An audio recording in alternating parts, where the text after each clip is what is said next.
PMS portal বিদ্যালয় প্ৰাধিকৰণ তো আজি বিষয়টো হৈছে কোনসমূহ বিদ্যালয় প্ৰাধিকৰণ কৰা হ'ব বা কেতিয়া কৰা হ'ব কি প্ৰক্ৰিয়া হ'ব কেনেদৰে হ'বগৈ তো এই সকলোখিনি বিষয়ৰ ওপৰত বহুতে কমেণ্টৰ যদি আপোনালোকে শিক্ষাগুৰুসকলে সুধি আছিলে যে কি হ'ব কি নহ'ব এনেকুৱা ধৰণৰ এইখিনি মন্তব্য দিয়াৰ বাবে ভিডিঅ'টো আপোনালোকৰ বাবে প্ৰস্তুত কৰিবলৈ লৈছোঁ। ভিডিঅ'টো বহুত বেছি দীঘলীয়া নহয়, ভিডিঅ'ত আপোনালোকে শেষলৈকে চাই আপোনালোকৰ মন্তব্য কমেণ্টৰ জৰিয়তে জনাবলৈ নাপাহৰিব আৰু এইখিনিতে আপোনালোকক কোৱাৰ চেনেলটোলৈ যদি নতুনকৈ আহিছে আপোনালোকে চেনেলটো ছাবস্ক্ৰাইব কৰাৰ লগতে কাষতে থকা বেল আইকনটো প্ৰেছ কৰি হল কৰি থ'ব যাতে নতুন এটা ভিডিঅ' দিয়াৰ লগে লগে আপোনালোকে আগতীয়াকৈ চাবলৈ পায়।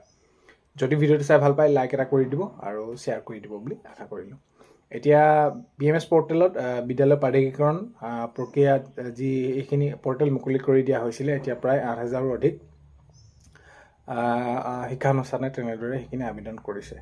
আৰু এতিয়া কথাটো হ'ল কি প্ৰাধিকৰণ প্ৰক্ৰিয়াটো কেতিয়ালৈ হ'ব এইখিনি কোৱাৰ আগতে এতিয়া আপোনালোকে নিশ্চয় গম পাইছে যে অহা ৩০ তাৰিখে যে সন্থাৰ ফালৰ পৰা এইখিনি এখন সভা অনুষ্ঠিত কৰিবলৈ গৈ আছে গুৱাহাটীত আৰু এইখিনি বিষয়ে আপোনালোকে সবিশেষ গমেই পাই আছে। এতিয়া কথাটো হ'ব কি নহ'ব এতিয়া মূল বিষয়টো হ'ল যে প্ৰাধিকৰণটো কৰিব লাগে, অতি সোনকালে কৰিব লাগে। এতিয়া যিসমূহ ভেঞ্চাৰ বিদ্যালয় আছে সৰ্বমুঠ যিসমূহ ভেঞ্চাৰ বিদ্যালয় আছে সকলোখিনি কৰিব লাগে, কাৰণ কেলৈ এই শিক্ষাগুৰুসকলে আজি বছৰ বছৰ ধৰি বিনা বেতনে শিক্ষকতা কৰি আহিছে আৰু যিখিনি গাইডলাইন দিছে বা আইন সংশোধন কৰাৰ কথাও সেইখিনি উল্লেখ কৰিছে, যিখিনি আওতাত পৰিব আইনৰ আওতাত পৰিব সংশোধন কৰোঁতে যিখিনি আওতাত আহিব যিখিনি গাইডলাইন আছে আওতাত পৰিব সকলোখিনি প্ৰাধিকৰণ প্ৰক্ৰিয়াত সাঙুৰি লোৱা হ'ব বুলি মুখ্যমন্ত্ৰী মহোদয়ে জনাইছিলে। হিমন্ত বিশ্ব শৰ্মা ডাঙৰীয়াই বা ৰণোজ পেগু ডাঙৰীয়াই এইখিনিৰ ওপৰত মন্তব্য কৰিছিল।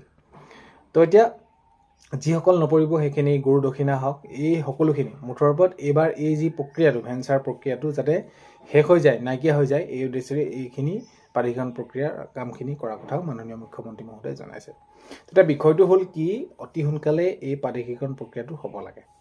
এতিয়া ৪ তাৰিখে ঘোষণা কৰিব নিৰ্বাচনৰ ফলাফল চৰকাৰ গঠন হোৱাৰ পিছত যাৰ চৰকাৰে নহওক যিয়ে নহওক এই যি ভেঞ্চাৰ বিদ্যালয়সমূহ আছে প্ৰাধিকৰণ প্ৰক্ৰিয়া আওতাত লৈ সোনকালে কাৰ্যকৰী কৰিব লাগে। কিয় কৰিব লাগে আমি যদি চাওঁ তেনেহ'লে আমাৰ আগৰবিলাক যদি প্ৰাধিকৰণ প্ৰক্ৰিয়া প্ৰথম পৰ্যায়ত 2013 তাৰপৰা 21 এনেদৰে যদি প্ৰাধিকৰণ প্ৰক্ৰিয়াখিনি চাওঁ তেনেহ'লে আজি অৱস্থাটো কি টিউটৰসকলৰ আজি অৱস্থা কি বা 2013 চনৰ শিক্ষাগুৰুসকলৰ অৱস্থা কি এই যে প্ৰাধিকৰণ প্ৰক্ৰিয়াটো ভেঞ্চাৰ বিদ্যালয়সমূহ প্ৰাধিকৰণ প্ৰক্ৰিয়াটো আজি সুদীৰ্ঘ কিমান বছৰ দিন তেনেদৰে থকাৰ পাছত 2013 চনত প্ৰাধিকৰণ কৰিলে, কিন্তু 2013 চনত যেতিয়া নেকি পদ প্ৰাধিকৰণ কৰিলে বহুতো শিক্ষাগুৰু অৱস্থা একেবাৰে শোচনীয়, পানীত হাঁহ নচৰা অৱস্থা হ'ল। কোনোবাই 2 মাহ এমাহ এবছৰ পালে কিন্তু এতিয়া তেওঁলোকে পেঞ্চনটো নাপায়। সেই এমাহ 2 মাহ যি পালে তেওঁলোকৰ অৱস্থাটো কি হয়, তেওঁলোকে চৰকাৰী যি নীতি নিয়ম আছে সেই অনুসৰি অৱসৰ গ্ৰহণ কৰিছে, কিন্তু যে তেওঁলোকে সেইখিনি বঞ্চিত হ'ল তো আজি অৱস্থাটো কি আৰু সেইবাবে তেওঁলোকে সেইখিনি গুৰু দক্ষিণা পৰ্টেল মুকলি কৰি দিছে ভাল কথা। কিন্তু এতিয়া কথাটো হ'ল কি এই যে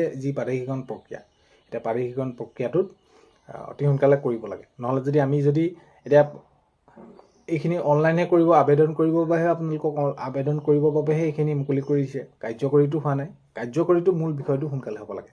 বাকীটো এই আবেদন কৰিলে আবেদন কৰাৰ পিছত চালি জাৰি চাব যিসমূহ বিদ্যালয় নপৰে বা যিসমূহ বিদ্যালয় পৰিব এইখিনি ক্ষেত্ৰত প্ৰাধিকৰণ কৰিব। কিন্তু এটা কথা যে সকলোখিনি সাঙুৰি ল'ব লাগে বিদ্যালয়, কাৰণ কেলৈ এই শিক্ষাগুৰুসকলে আজি বছৰ বছৰ ধৰি বিনা বেতনে শিক্ষকতা কৰি আহিছে আৰু মানৱ সম্পদ গঢ় দিয়া শিক্ষাগুৰুসকলৰ যদি অৱস্থা পানীত হাঁহ নচৰা হ'ব হয় তাতকৈ আৰু দুখৰ বিষয় কি হ'ব পাৰে। এই যে প্ৰাধিকৰণ প্ৰক্ৰিয়াটো অতি সোনকালে চৰকাৰ গঠন হোৱাৰ পাছতে কাৰ্যকৰী কৰাৰ সম্ভাৱনা আছে, কৰিব লাগে। কাৰণ কেলৈ এই শিক্ষকৰ দৰে এটি পবিত্ৰ বৃত্তিত জড়িত হয় যদি তেওঁলোকে নিজৰ প্ৰাপ্যখিনি পাবৰ বাবে ৰাজপথত ওলাব লগা হয় তাতকৈ আৰু দুখৰ বিষয় কি হ'ব পাৰে। চ' এইবাবে এটি অতি সোনকালে কৰিব আৰু মাননীয় মুখ্যমন্ত্ৰী মহোদয় যিহেতু এই বিষয়টো একেবাৰে শেষ কৰি পেলাম বুলি কৈছিলে এইবাৰ যাতে ভেঞ্চাৰ বুলি এটা কোনো শব্দ নাথাকে, তো এইখিনি ক্ষেত্ৰত নিশ্চয় ব্যৱস্থা গ্ৰহণ কৰিব। বাকী আপোনালোকে যি যেনেদৰে ডকুমেণ্ট বিচাৰিছিলে যি বিচাৰিছিলে আপোনালোকে হয়তো নিশ্চয় তেনেদৰে আবেদন কৰিছে আপোনালোকে কমেণ্টত লিখিব আৰু আপোনালোকক কমেণ্টৰ ওপৰত ভিত্তি কৰি ক'ব পাৰি যে কথাবিলাক ক'ত আপোনালোকৰ আখৰা লাগি আছে। বাকী সকলোখিনি যি গাইডলাইনৰ নিয়ম অনুসৰি আপোনালোকে পঢ়িব তাত আপোনালোকৰ সকলোখিনি সেইখিনি কি কৰিব প্ৰাধিকৰণ কৰিবই বা অতি সোনকালে কৰক।